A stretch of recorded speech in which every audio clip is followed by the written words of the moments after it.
Pessoal, bom dia. É um prazer estar aqui com vocês, tá? É um prazer também estar com a minha amiga Flávia Bretas.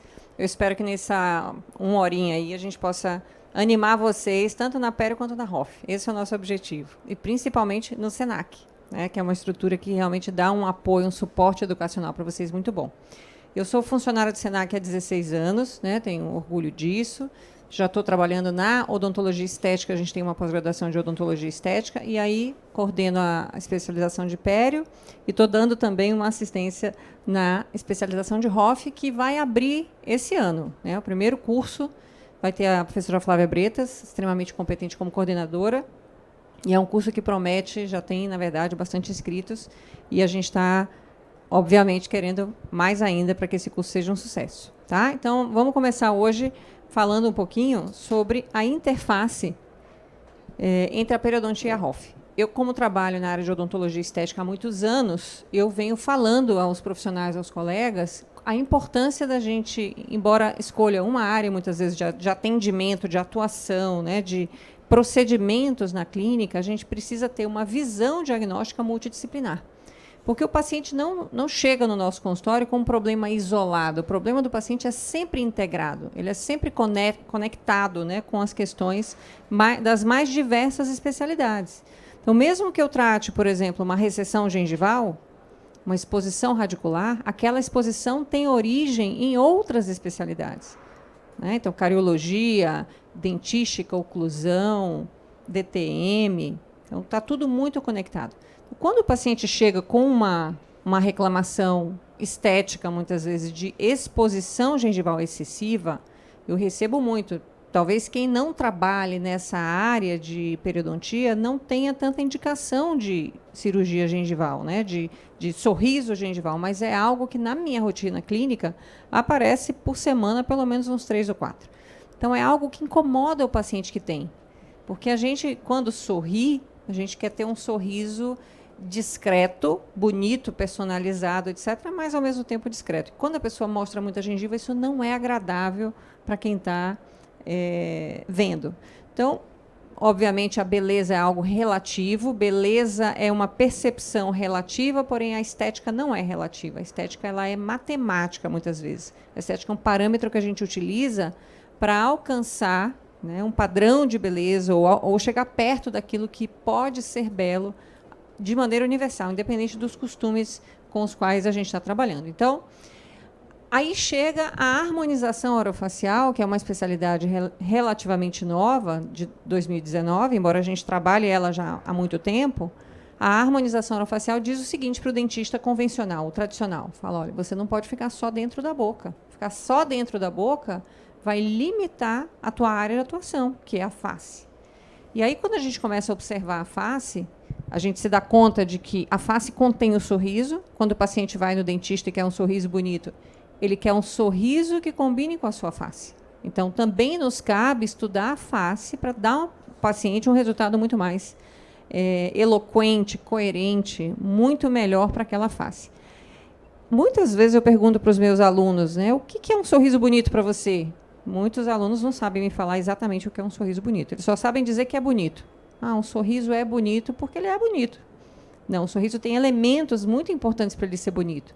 Então, por exemplo, ó, a exposição dental ela é dominante em relação à exposição gengival. Isso é um fato. Eu preciso ter mais dente exposto do que gengiva. E a exposição dental ela é de maxila, muito mais do que mandíbula. Então, você não vê dentes mandibulares inferiores, você vê dentes superiores. Você quer ver uma outra coisa interessante? As comissuras, né, o cantinho da boca, ele é mais alto do que a parte central do lábio. Então, a moldura do sorriso formada pelo lábio, ela também tem que ser trabalhada, desenhada para que você entregue um sorriso bacana. É por isso que o paciente chega no consultório e fala assim, eu tenho um sorriso gengival, isso me incomoda. Não é só o sorriso, mas é a desorganização desses elementos que compõem o sorriso. Mas a gente está muito acostumado a trabalhar dentro da boca. Então, a gente entende de crista, a gente entende de borda incisal, a gente entende de gengiva, né? Eu, principalmente, que trabalho muito com a parte de periodontia estética, de cirurgias plásticas periodontais. A gente vai compondo os elementos internos, mas a gente pode não chegar a resolver a queixa principal do paciente, que é o sorriso gengival. Então, eu percebo muito essa falta de integração, de visão ampla do paciente. A gente precisa enxergar o macro e o micro no paciente. A gente não pode ficar só no micro. E eu tenho falado isso em muitas palestras. Mas esse é um conceito que está espalhado em vários artigos e livros por aí. Eu gosto muito dessa frase do Claude Ruffenati, onde ele fala que a estética é um conceito global. Você não pode compartimentalizar. Não, vou trabalhar somente aqui no dente, vou trabalhar somente a borda incisal, vou trabalhar somente a papila. Não existe isso. Você tem que enxergar o contexto. Então, são elementos que compõem um todo. E essa composição ela tem que ser organizada. Organização em termos de hierarquia de forma, hierarquia de projeção, né? Dinamismo, posicionamento. Então, tudo isso compõe o sorriso e a harmonização orofacial junto com a pério entrega um resultado muito melhor para o paciente. Em 2012, veja, a especialidade de harmonização ela só foi registrada pelo CFO em 2019. Em 2012, eu já fazia bastante tratamento de sorriso gengival e eu tinha necessidade, eu sentia a necessidade de trabalhar os tecidos periorais sem ter, muitas vezes, a autorização para fazer isso. E aí eu trouxe um caso para exemplificar para vocês. Essa paciente, aqui é o inicial dela, tá? E aí depois do tratamento de aumento de coroa clínica, vocês têm o final aqui no slide. Ela era, na época, candidata ao concurso de Miss Brasil, uma moça jovem, bonita, né, 18 anos, mas a queixa dela era sorriso gengival. E quando eu fiz a foto inicial e final, ela disse assim, doutora, eu adorei o seu trabalho é muito bonito, mas não resolveu aquilo que estava me incomodando. Ainda me incomoda. E aí eu vou num outro dentista que me ofereceu fazer faceta em todos os dentes. Então, uma moça de 18 anos, querendo fazer faceta em todos os dentes, porque a queixa, ela achando que isso ia resolver a desproporção entre a estética branca e a estética vermelha. Graças a Deus eu consegui demovê-la da ideia de fazer isso, tá? Mas aí é que eu comecei a pensar que a gente precisa estudar não só os tecidos intraorais, mas também a dinâmica perioral, que é muito importante, porque a gente entrega o sorriso. A queixa tem a ver com o sorriso, não só com dentes e gengivas. Tá?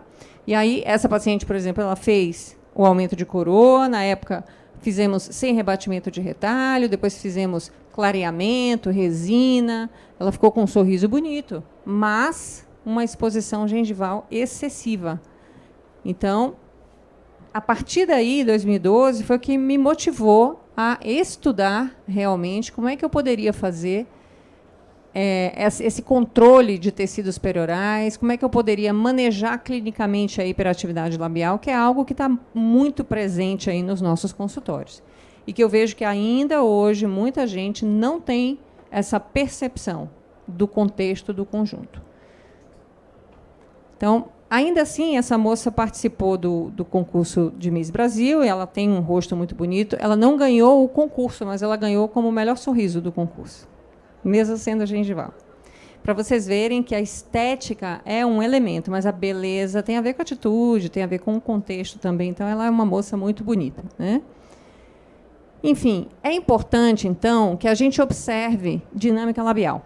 Muito importante. Em todos os nossos casos, a gente precisa observar o paciente com lábio em repouso, com lábio selado para verificar selamento, o sorriso social, o sorriso máximo, o sorriso aberto, sorriso lateral, todos os tipos de sorriso. Como que o paciente fala, a gente precisa observar, estar atento em como a gente vai ajudar esse paciente e modificar, muitas vezes, essa dinâmica perioral, que é tão importante. Muita gente acha que isso daí, não, eu vou usar só toxina botulínica, eu vou fazer uma miotomia. Tem diversos caminhos para a gente trabalhar essa musculatura perioral. O que a gente não pode fazer é fechar o olho para isso, né? Então, a atividade muscular excessiva ela é comum em pacientes que têm sorriso gengival. E aí vem a questão do diagnóstico. Importante diagnosticar quando o problema é só periodontal, e a gente chama isso de erupção passiva alterada, o excesso de tecidos periodontais. Então, veja que o paciente expõe bastante gengiva, mas ele está dentro de um contexto de sorriso estético, comissuras altas, parte central baixa, não aparenta muito, não apresenta muito a exposição do incisivo inferior, mas tem muita gengiva. O dente é pequeno. Então, isso é bem típico de quem tem erupção passiva alterada. Diferente da paciente do meio, ela expõe todo o conteúdo bucal. Ela expõe, inclusive, fundo de sulco. Então, isso já acende a luzinha ali de que tem uma hiperatividade labial. E a terceira paciente tem uma face idólica, tem excesso vertical de maxila. Então, por mais que ela não exponha tanto conteúdo intrabucal, ela não tem tecido mole suficiente para selar toda aquela estrutura de osso que ela tem. Então, observar a face é extremamente importante. Não adianta eu receber uma indicação para sorriso gengival e olhar só a gengiva. E a gente tem que estar atento, porque o nome faz você ficar ficcionado por aquilo. Bom, sorriso é gengival. Então, o que eu tenho que fazer? Tirar a gengiva. Nem sempre. Nem sempre. Sorriso gengival pode estar associado a base óssea, periodonto ou lábio. Muitas vezes, na maioria das vezes. E aí eu trouxe 2 casos para exemplificar para vocês. Esse primeiro caso é um caso de uma paciente jovem, finalizou ortodontia. Obviamente, ela finalizou ortodontia sem finalizar, né? Isso é muito comum, o paciente requer a remoção do aparelho sem realmente ter finalizado o caso. E quando ela me procurou, ela disse o seguinte: meu sorriso é feio, eu não gosto do meu sorriso. Eu não sei te falar exatamente o que é, mas eu não gosto. E aí a gente começa a observar várias questões aqui. Ó. Então, ela tem os dentes desalinhados, amarelados, muita exposição de gengiva, ela tem lábio duplo. Então, observem que nessa porção central aqui do lábio, a mucosa, ela everte, ela expõe numa área que só deveria estar a parte seca exposta. E, além disso, ela tem uma prega subnasal, ela tem uma ruga nessa região na base do nariz, que é bem típica de quem tem sorriso gengival. Então, por quê? Porque a configuração da maxila dela faz com que ela tenha essa ruga. Olha lá, ó. Isso não tem a ver com idade, com envelhecimento, nada disso. Uma moça de 24 anos de idade. Isso tem a ver com dinâmica labial. E isso a gente tem que estar atento. Então, uma foto mais aproximada, olha só. A mucosa evertendo, tá? Um excesso de gengiva, plano oclusal inclinado, né? E a ruga, a prega subnasal. Então, isso é muito, muito comum. Eu vejo isso todo dia. Mas se você não conhece isso, você não vai prestar atenção. Você vai achar que isso é normal. Você vai achar que isso não tem tratamento. Mas, na verdade, tem. Então, observem no intraoral como ela tem um fundo de sulco excessivamente côncavo. Então, a concavidade do fundo de sulco faz com que, quando a paciente sorri, o lábio se aloja e ele dobra, por isso a prega subnasal. Mas ela não tem um periodonto tão espesso, ela não tem excesso de periodonto, ela tem pouco periodonto para tirar. Então, aí vem a questão do refinamento, a questão de você ser suficientemente invasivo, tirar um pouquinho, tirar em algum lugar, pôr no outro lugar. Então, eu vou passar um vídeo rapidinho para vocês. Vou tentar ir comentando o vídeo. A gente fez a cirurgia de aumento de coroa clínica. Então, aqui vocês estão vendo as fotos iniciais, que já foi passado. Eu sempre faço uma tomografia com afastamento de tecidos moles. Identifico a posição da junção cemento-esmalte. Vou adequando zênite e margem, sempre tomando cuidado de manter tecido queratinizado. Afasto todo o tecido. Faço escultura óssea. A escultura nem sempre é remoção de muito osso, é reposicionamento de osso. E aí, lá no fundo de sulco, a gente preenche. Aqui a gente está preenchendo com concentrado sanguíneo, mas tem várias maneiras de preencher, para tentar deixar essa maxila numa configuração mais reta e melhorar aí a expulsão do lábio. Então, aqui num pós-operatório de 15 dias, observem como melhora a posição de lábio quando você melhora a configuração tridimensional da maxila. Né? Esse caso é antigo, ele foi feito em 2015. Hoje a gente tem questões mais recentes e modernas para fazer esse preenchimento de fundo de sulco, tá bom? Mas aquilo que a gente sempre foi ensinado a fazer, os periodontistas e as pessoas que trabalham com aumento de coroa clínica, tem que tirar, tem que esculpir osso, tem que tirar osso sempre. Nem sempre, às vezes a gente tem que colocar num determinado lugar, que aí seria o fundo de sulco. Né? Então, aqui, a gente foi seguindo o caso com clareamento. Veja o sorriso dela como melhora, na excursão do lábio bem melhor. Observem a face dela. E aqui tem uma questão muito importante. A harmonização orofacial, ela não é só para quem precisa rejuvenescer. Muita gente vende harmonização no sentido de rejuvenescer, procedimentos para rejuvenescer. Não, a gente faz muita harmonização em pacientes jovens. E isso não existe nenhum demérito nisso daí, não. Por quê? Porque muitas vezes é necessário melhorar, por exemplo, o relacionamento entre as estruturas. Então, quando eu olho essa paciente de lado, o lábio superior dela está retruído em relação ao lábio inferior. Eu preciso que o lábio superior dela fique à frente do lábio superior, porque existe um plano aqui, chamado plano de Steiner, que define essa hierarquia. Falei no início da aula para vocês sobre hierarquia de estruturas, né? Hierarquia de tecidos, de posições teciduais. Então, nesse caso aqui, a harmonização ajudaria ela a trazer esse lábio para frente, assim como ajuda também em configuração de nariz. Então, são pequenas intervenções que melhoram o relacionamento e a proporção das estruturas. Aqui são as marcações. Então, veja que foi feito preenchimento no lábio superior, alguns pontos de toxina botulínica, poucas áreas de preenchimento. E aqui, verificando um pós-operatório de 90 dias, né, observem a relação do lábio agora com o lábio superior e o lábio inferior. São detalhes, né, detalhes extremamente importantes para que a gente tenha um resultado equilibrado. Aqui eu vou sobrepor a imagem, ó. A imagem em colorido é aquilo que foi adicionado. Nós preenchemos isso, foi adicionado esse volume.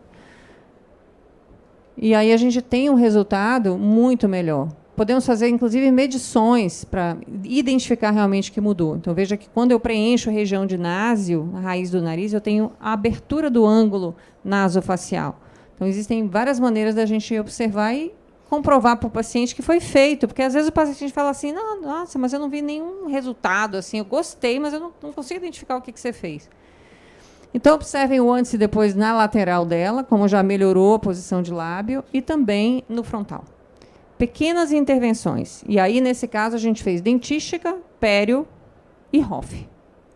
Então, trabalhando a harmonização orofacial de uma maneira integrada com a odontologia, que eu acredito que é a maneira correta de trabalhar, né?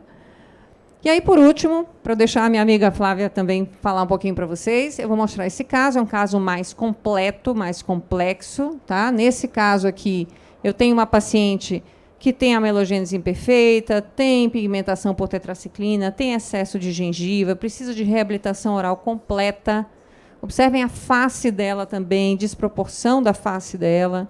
Então, é uma paciente que precisa de cuidados múltiplos, dentro da boca e fora da boca. Então, a primeira coisa que a gente fez foi o aumento de coroa clínica, trabalhamos a parte periodontal para melhorar essa configuração. Depois, a gente fez a fase da reabilitação oral e aí a gente seguiu com múltiplas terapias em Hoff. A harmonização orofacial, muito diferente do que as pessoas pensam, não é uma construção de uma sessão, 2 sessões. É uma construção de 6 meses, de 1 ano, muitas vezes até de 3, 4 anos. Né? Para que a gente crie tecido. A gente trabalha com células, a gente trabalha com comportamento tecidual. Então, entender o comportamento dessas células é extremamente importante. E aí, mais um videozinho aqui para vocês verem que, numa mesma sessão dessa moça, eu fiz diversos procedimentos em face, e essa foi uma das sessões. Vocês estão vendo as marcações para preenchimento facial, a gente usa referências de pontos de face, né? A gente usa, inclusive, diferentes produtos. Tem produtos para estruturação, tem preenchedores para definição, tem preenchedores para volumização. Então, entender também a característica do produto que a gente está utilizando é muito importante. É uma área nova, a gente precisa estudar mais e mais para ter segurança nos procedimentos e nos produtos também. Então, veja que numa mesma sessão estou trabalhando em algumas áreas, terço médio, terço inferior de face, para reposicionamento e reestruturação tecidual. E observem o resultado, comparando 2018, no final da reabilitação dela, até 2022, com várias sessões, um acompanhamento mensal dessa moça, fazendo vários procedimentos envolvendo, inclusive, terapias eletrônicas, para que a gente tenha aí um contorno facial mais adequado. Quando eu peço para a paciente olhar para o chão, né, e a gente tem um deslocamento tecidual em função da idade, aqui ela tem na faixa de 48, em 2018 ela tinha 48, veja que em 2022, a despeito do envelhecimento, ela está bem melhor do que quando ela estava em 2018. Né? Então, a harmonização ela faz isso. E quando a gente une o ambiente intraoral com extraoral, a gente fica imbatível, imbatível. E a odontologia, em relação a outras profissões, ela tem uma questão muito valiosa, muito importante, que é a confiança do paciente no trabalho da gente. É uma parceria. Então, o paciente muitas vezes fala assim para mim, doutora, adorei, ficou super legal, e agora está me incomodando essa ruguinha aqui, está me incomodando aqui, a senhora não faz também? O dentista não pode fazer? Então, isso é uma coisa que a gente cuida do paciente, de tudo, desde o intraoral até o extraoral. Então, pessoal, eu adoro essa profissão, ela é maravilhosa. Eu vou deixar algumas mensagens para vocês, para deixar a Flávia falar. Sempre faça essa conexão entre sorriso, face e indivíduo. Tenha essa atitude multidisciplinar. Não fique só numa especialidade. Estude várias outras especialidades. Você entrega um diagnóstico melhor para o seu paciente. Respeite que a gente trabalha com tecidos e células. Então, não existe imediatismo em odontologia. Isso é impossível. O paciente quer o imediato, o rápido. Mas isso não é verdade, isso não é real, não é sustentável com o passar do tempo. Então, é isso que a gente tem que fazer, uma odontologia orofacial sustentável. Entregar e cuidar do nosso paciente. Tá bom? Vou deixar a Flávia com vocês aí. Obrigada.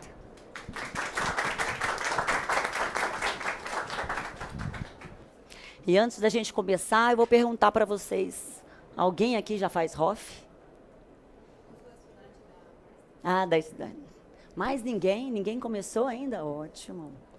Falo que não é uma profissão nova, né, gente? Eu já estou na ROF já desde o início, quando a Maristela falou, lá desde 2012 para 2013, onde a gente vem incorporando, né, essa harmonização dentro da nossa prática clínica. E eu vou contar para vocês que eu também fui estudante lá do Senac. Fiz prótese sobre implante, fiz minha especialização de endodontia lá também com o Guilherme Noriaki. Então, eu tenho uma história lá dentro e agora entrando para poder, com essa responsabilidade da primeira turma de harmonização. Né? Eu espero ver vocês lá também, porque isso é importante para a gente conseguir integrar uma odontologia completa para os nossos pacientes. E eu acho que muitas pessoas, às vezes, têm medo de falar que vai fazer a harmonização orofacial. Ou muitos pacientes chegam e falam, tenho medo de ficar com a cara de todo mundo, né? Com aquelas bochechas volumizadas, né? Sem conseguir representar aquilo que a gente precisa. Porque está todo mundo sendo moldado da mesma forma. E eu acho que é interessante a gente saber que a gente pode complementar todo o trabalho que a gente faz intraoral com o extraoral, sem nada excessivo. Eu acho que essa é o grande segredo. Tá indo aí?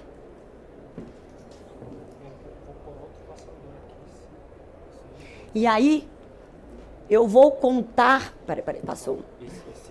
Usa o meu.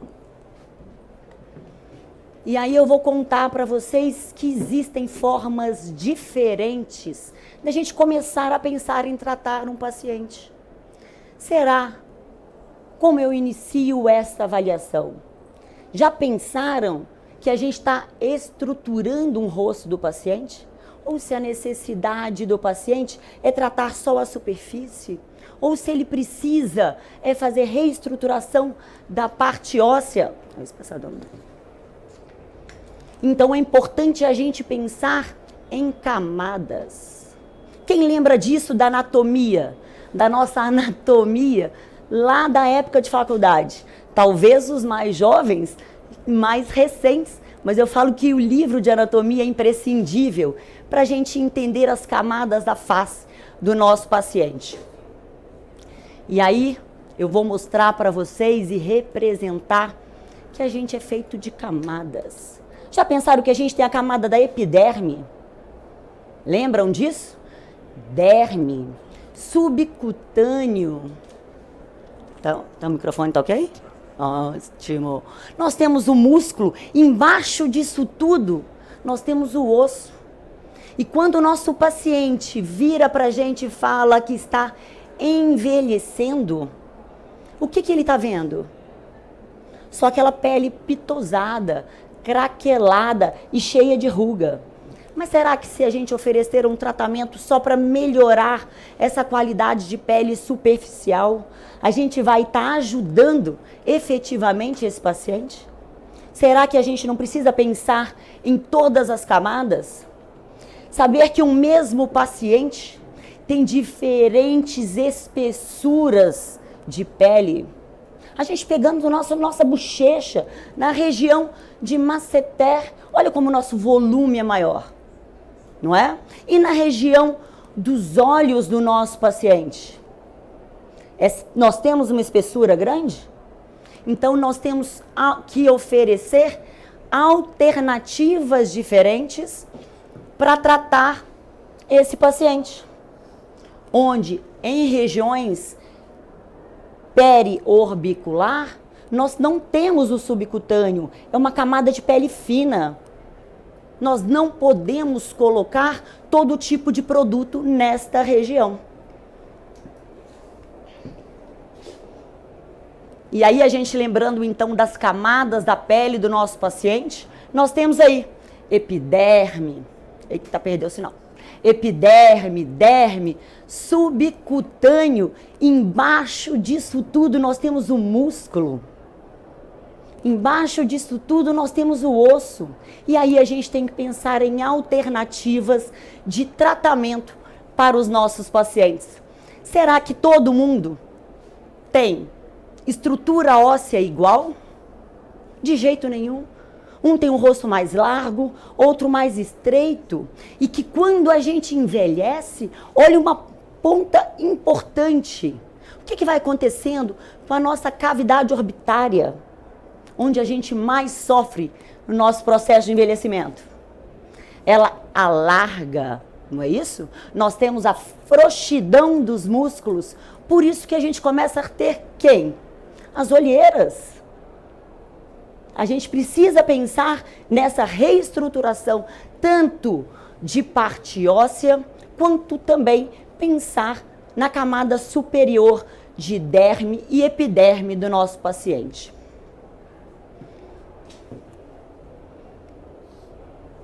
E aí chegam os pacientes no nosso consultório. Será que todos eles a gente vai tratar da mesma forma? Quais são as necessidades de cada um?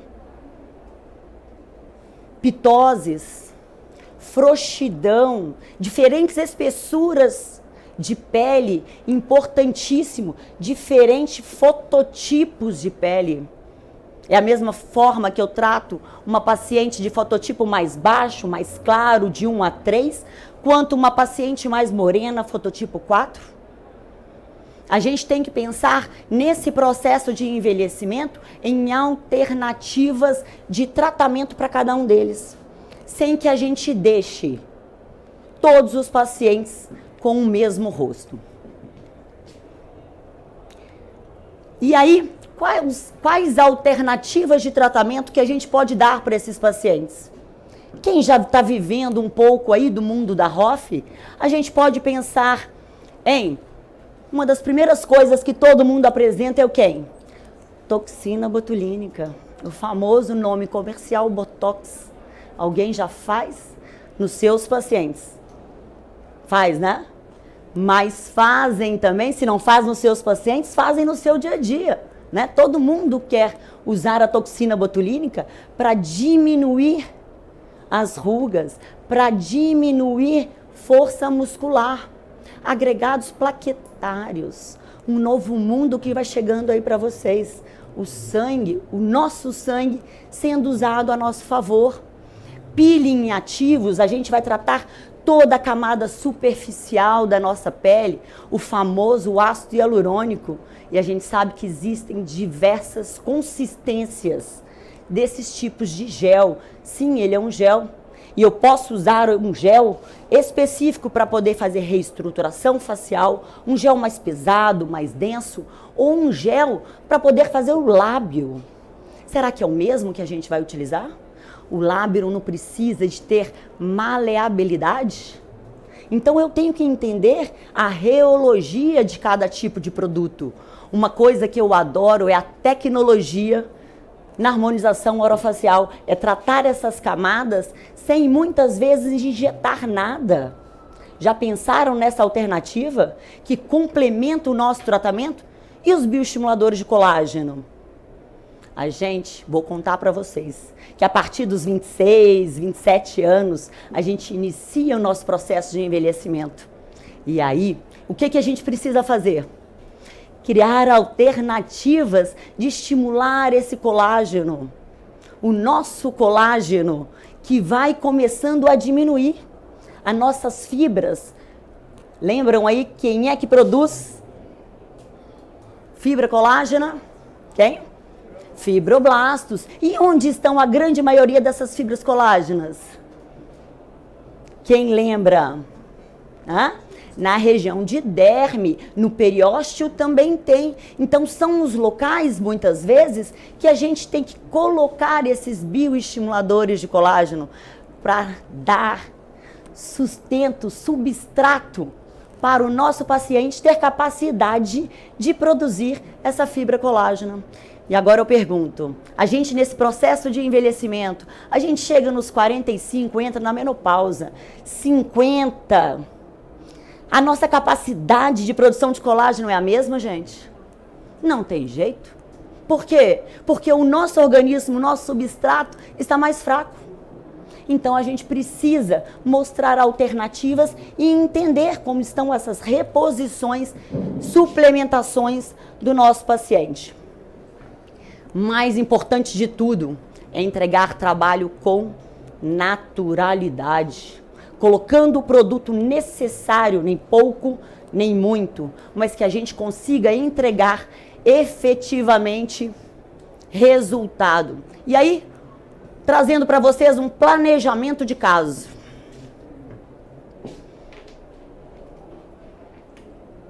Silvia, essa é uma paciente que já está comigo há uns 5, 6 anos. Uma das reclamações dela, comissura labial mais baixa, perda de contorno. Nós, mulheres, sofremos mais do que os homens nesse processo de envelhecimento. O nosso famoso jaw, a perda de contorno, começa a se pronunciar.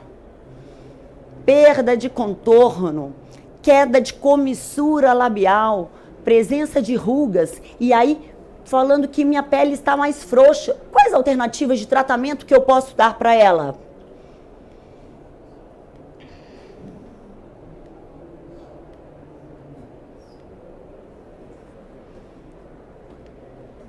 Uma das coisas muito importantes que a gente utiliza bastante no nosso dia a dia é fazer análise facial. Maristela é uma apaixonada por isso e a gente leva sempre para o nosso dia a dia. É entender o nosso paciente em terços. Já pensou em terço médio? Já pensou em dividir esse paciente? Esse passador está mais devagar do que o outro.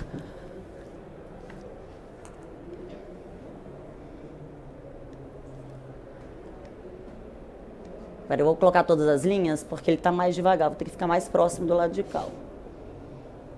A gente pode dividir esse paciente tanto na porção horizontal, quanto também na porção vertical. E a gente começa a analisar que o que é mais bonito e o que é mais belo é próximo do simétrico, mas não necessariamente ser simétrico. Então a gente precisa começar a analisar.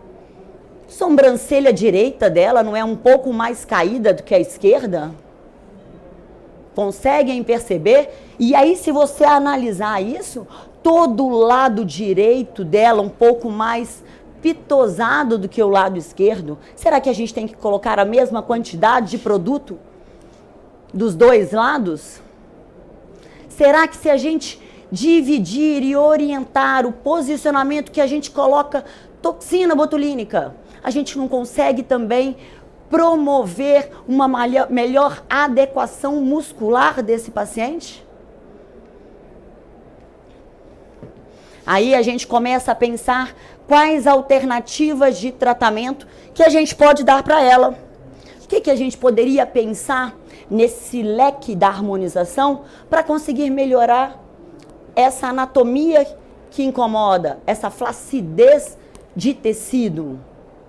Eu posso utilizar e lançar mão de tecnologias. Eu posso lançar mão de fios faciais. Eu posso lançar mão de bioestimuladores de colágeno, tudo na medida certa. E aí vocês vão ver que existem diversos tipos de opções de tratamento para o nosso paciente. E aí eu trouxe uma linha de produto onde, de acordo com o produto que eu vou utilizar para uma camada específica, onde existe um ácido hialurônico com partículas maiores que são utilizadas para reestruturação, onde eu devo colocar esse produto periosteal ou subcutâneo profundo. Isso é um ácido hialurônico. Dentro da mesma linha de produto, nós temos também um produto chamado derme, que ele tem partículas um pouco menores do que essa em amarelo, mas ele também funciona para reestruturação, para preenchimento de sulcos. Bigode chinês incomoda? Então esse produto com umas partículas um pouco menores. Vai trocar? Pode? Pode? Hã? Não tá. Temos também outro tipo de produto que é o derme, onde eu falei para vocês que eu posso pensar na maleabilidade do lábio. O lábio precisa ter volume, mas ele não pode ser duro, feito de ácido hialurônico, que não vai ter essa mobilidade. E lembrar que o ácido hialurônico, ele puxa água. Então, sempre a gente tem que colocar uma quantidade menor do que realmente meu paciente precisa. Porque depois, passou 2, 3 dias, esse produto puxa água, o que vai acontecer? Vai aumentar muito de tamanho. Então, o segredo é sempre colocar um pouco menos do que a gente pode utilizar. E lembrar que todos esses produtos que são injetáveis podem ser usados com agulha ou com cânula. Lembrar que a agulha é perfurante e eu corro riscos de obstrução vascular, tanto com agulha ou com cânula. Mas a cânula que normalmente a gente utiliza mais são as cânulas 22G e ela tem a ponta romba. Isso me dá segurança de tratamento. Para aquela paciente eu fiz então uma estratégia de tratamento. Primeira etapa eu utilizei o Elancê, que ele é um preenchedor e bioestimulador de colágeno. Se a gente começa a analisar um paciente, a gente entender de anatomia, vai saber que essa porção lateral da face é uma porção mais fixa. Tudo que eu coloco posterior a essa linha, que a gente chama de linha de ligamento, eu dou o efeito lift no meu paciente, mesmo usando injetáveis. E eu crio aí pontos, então, de bolos periosteal na porção do zigomático do meu paciente, na porção de ângulo da mandíbula, região de predial e também de mento, para poder fazer essa reestruturação. Aí tem um vídeo de aplicação para vocês. Não sei se vocês estão habituados, né, a ver procedimentos de... Toco, para eu usar agulha, eu toco no periósteo, eu aspiro, eu conto até 8, para ter segurança de que eu não vou colocar produto dentro de um vaso, certo?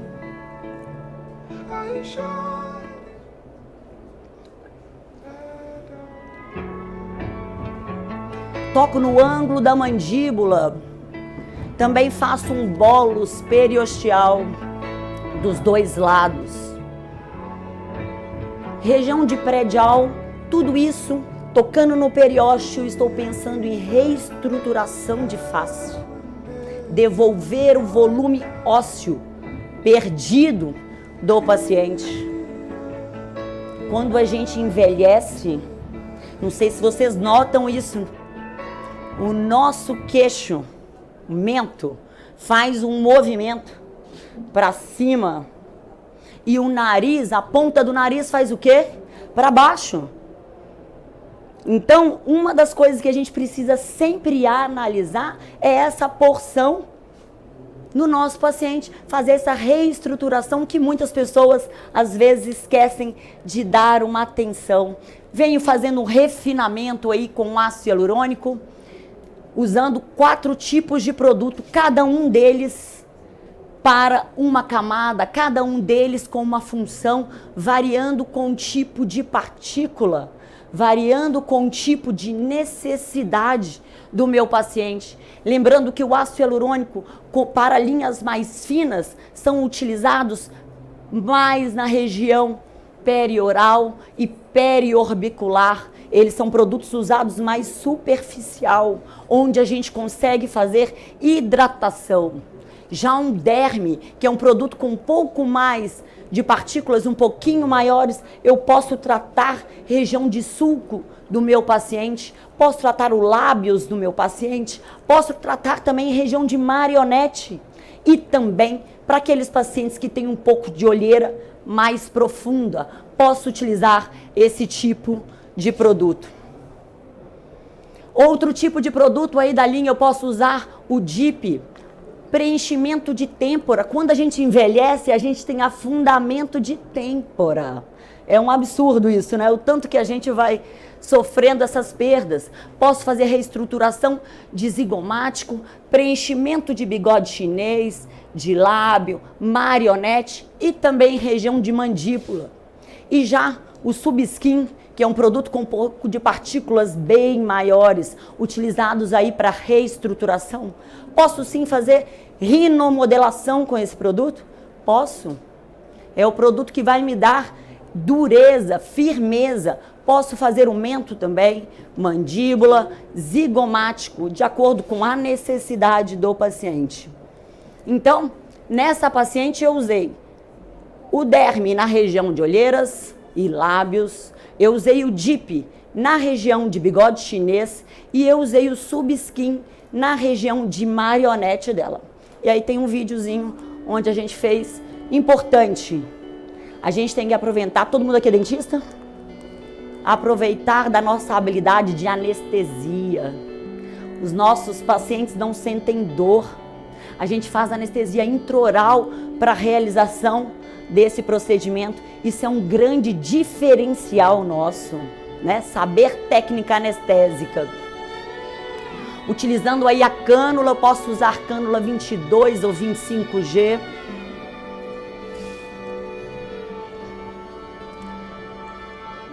Vocês podem ver que eu utilizo muito mais a cânula do que a agulha, por ter ponta romba. As pessoas que não estão habituadas acham estranho, né, enfiando essa...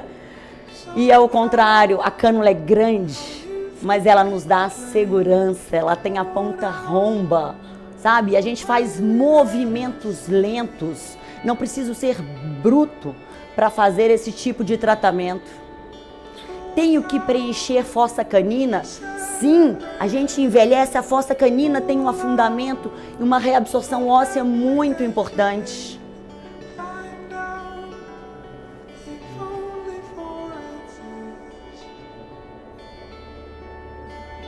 Lembra que o meu objetivo não é mudar as pessoas. Eu quero ajudar no processo de envelhecimento. Eu quero ajudar aquilo que o meu paciente se sente incomodado. A gente consegue entregar resultados bonitos e naturais para ele. E a gente fica notando sempre o semblante do paciente. Não sei se vocês são assim. Tá sentindo dor? Quando a gente entra com a cânula no subcutâneo, porque a gente trabalha no subcutâneo usando cânula, é uma região onde a gente não tem inervação ou tem muito pouco. O paciente não sente dor. A gente sabe que a gente está na camada correta, trabalhando dessa forma. Estou aí fazendo um preenchimento leve na região de olheiras do meu paciente, sempre com muito cuidado e segurança.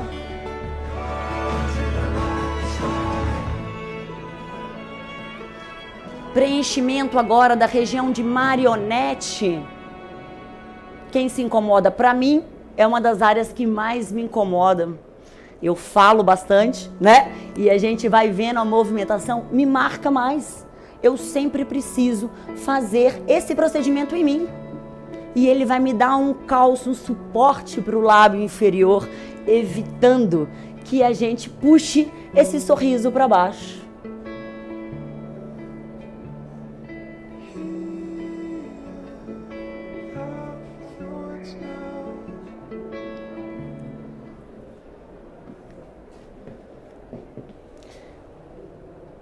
E outra etapa do procedimento que a gente pode oferecer para os nossos pacientes, o quê? Fios. Fios são procedimentos que eu falo que é um pouquinho mais invasivo e requer um pouco mais de habilidade técnica. Eu consigo fazer a movimentação dos tecidos pitosados da face do nosso paciente. Depois que esse paciente estiver totalmente reestruturado, eu consigo entregar e fazer movimentação desses tecidos. Bigode chinês, marionete e jaw. A gente faz todo um planejamento, um desenho no paciente. Isso é mais avançado, onde a gente consegue fazer essa movimentação tecidual. Implantação de fios que são reabsorvidos. Importante a gente lembrar isso. Eu não quero nenhum produto que seja definitivo. Eu preciso acompanhar o processo de envelhecimento do meu paciente. Nesse procedimento eu estou visando aí os 3 coxins de gordura que são alvo, bigode chinês, marionete e jaw. É aonde realça o nosso processo de envelhecimento. Já ouviram falar dos fios silhuete? Eles são bioestimuladores de colágeno. São feitos à base de ácido polilático, um dos melhores bioestimuladores que a gente tem no mercado. Lembrar que os bioestimuladores são responsáveis, então, por estimular os fibroblastos nas fibras colágenas e vai me conseguirem deixar uma pele mais firme, com mais poder de tração para o meu paciente.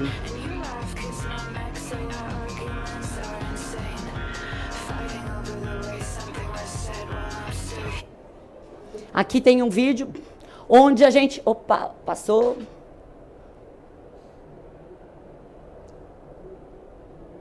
Isso alguém já viu? Essas setas, esse dimensionamento? Isso é tecnologia. Isso aqui nós usamos o Quantificar. Ele consegue mensurar o quanto a gente fez de movimentação tecidual no nosso paciente, representado aí pelas setas vermelhas no pós-fio, o quanto a gente conseguiu reposicionar os tecidos.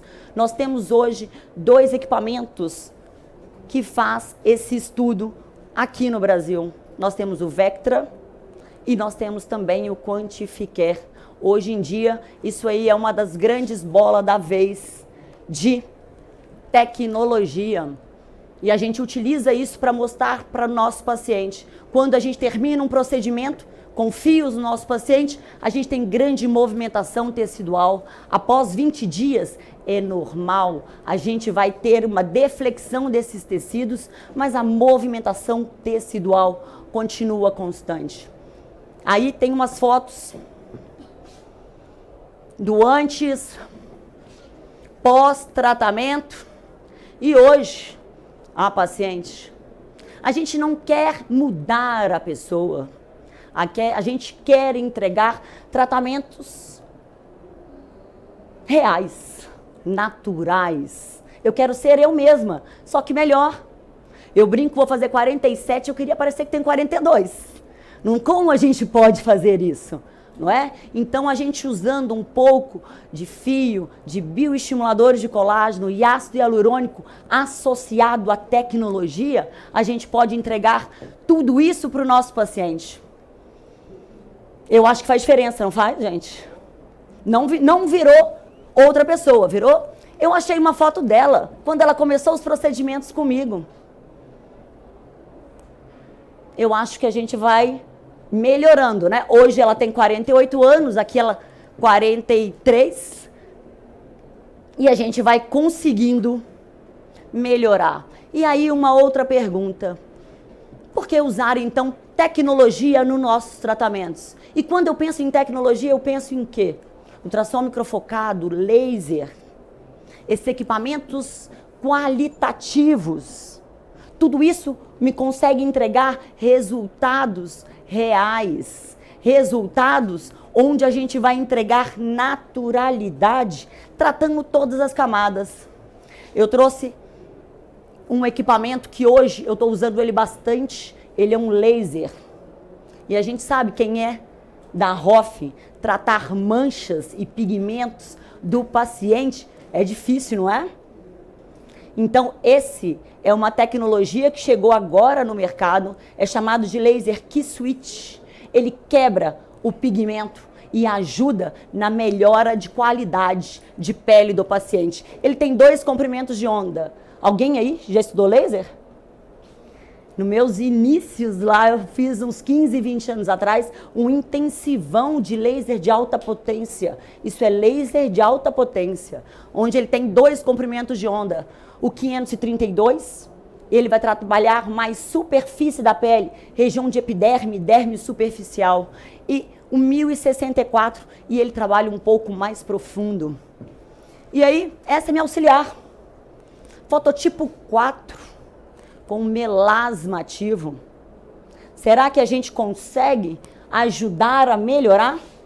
Todo mundo sabe que quem tem melasma é tratamento contínuo, não pode tomar sol no pé, porque pigmenta o rosto. E o fototipo sendo mais alto, é mais difícil a gente pensar em tratamento para esses pacientes. Porque qualquer coisa que a gente pode utilizar, eu posso ativar esses melanócitos na formação desses pigmentos. Fizemos então a aplicação desse laser nela.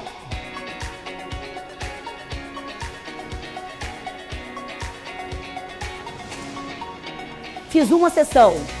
Pode ser que para alguns pacientes eu precise utilizar 4, 5. Esse laser também tira tatuagem.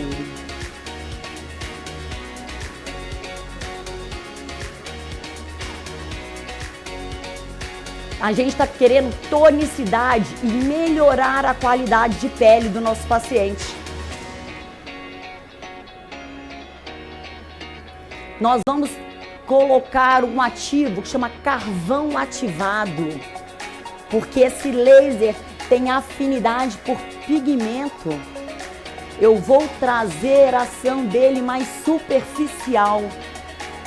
Quando a gente está utilizando esse laser em cima desse carvão ativado, eu sinto as explosões, é como se fosse plof, plof, plof, plof, e ele vai automaticamente degradando os pigmentos de cor da pele do nosso paciente. Para quê? Para tornar esses pigmentos menores e que depois eles sejam capazes de ser fagocitados pelos macrófagos. Não são os macrófagos que eliminam tudo no nosso organismo? Isso vocês lembram também, não lembram? Então, a gente quer pegar esses pigmentos de melanócito desses pacientes que estão ativados, deixar eles em partículas menores para que o nosso... Agora que eu estou usando o microfone, hein, gente? Estava só no gogó. Para deixar esse pigmento capaz de ser fagocitado. E aí, será que ficou bom o resultado dela? 10 dias depois, lembram de como ela era antes? Apenas uma sessão. Ela antes, pós-imediato e 10 dias de pós. Hoje, sem ser agressivo, sem causar grandes traumas no nosso paciente e fazer tratamentos devagar. A gente tem que entender e mostrar isso para o nosso paciente, que nem sempre o nosso resultado é imediato. A gente depende do nosso organismo. Hã? Não. Não libera calor. Por isso que ele pode ser usado em qualquer fototipo de pele. Tá? Tudo bem, gente? Querem conhecer mais? Vem para a especialização. Estou esperando todos vocês aqui na primeira turma, em maio, lá no Senac.